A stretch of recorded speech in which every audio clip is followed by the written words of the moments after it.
All right, good morning. You should be at this place where your background is finished.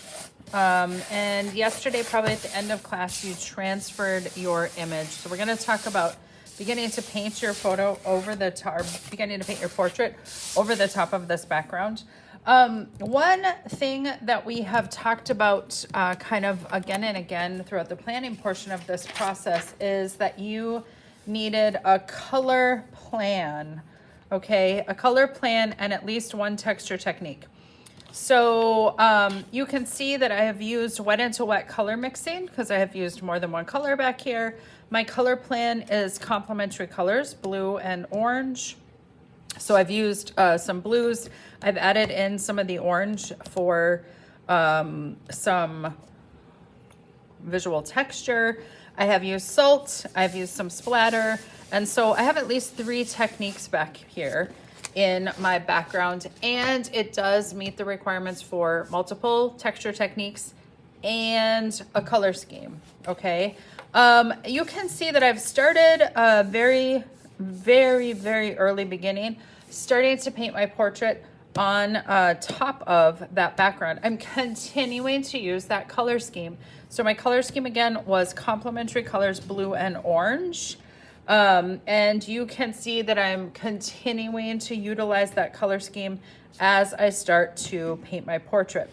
I am using the blue from the background, and actually to make it darker in this case, I'm mixing that orange into it. So I'm making the blue darker by adding orange to paint the portrait. Maybe some of you have a philosophy that's a little bit more like this. This is a split complementary color scheme with blue and red, orange, and yellow, orange. And I have painted the background with the oranges, wet into wet color mixing again, paper towel, and stamps. And then painted my portrait over the top of it using blue. So my color scheme is intact throughout the whole piece of artwork, but the portrait is a different color than the background. That is definitely an artistic choice that you can make for yourself. So as you begin to paint your portrait today, what I want you to do, thinking about, like I said, continuing to utilize those same colors, you can see I have this dark blue mixed up here, and I am simply keeping my portrait right next door to my painting, and I am painting a little bit at a time, moving the paint as I go. So I'm going to start here with this kind of strange shadow shape next to my eye. And I'm gonna go ahead and paint that right into my eyebrow, which sort of blends into the shadow along the edge of my hair. And you'll see that it looks really dark, which is fine. I'm just gonna come back now with my paintbrush. I just cleaned it out and I squeezed it dry. And what I'm gonna do is move that paint out and into my painting so that it isn't such a hard line. And I'm looking at where those shadows are.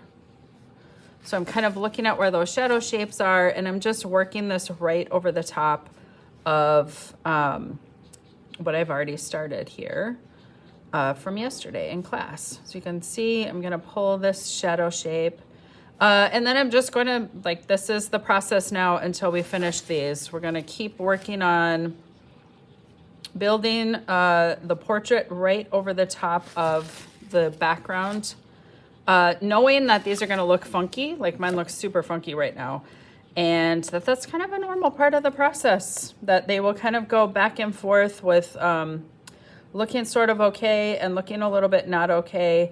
And you just have to kind of hang tight and keep working on them. So go ahead and start your portrait today. We will continue to work on these the rest of the week.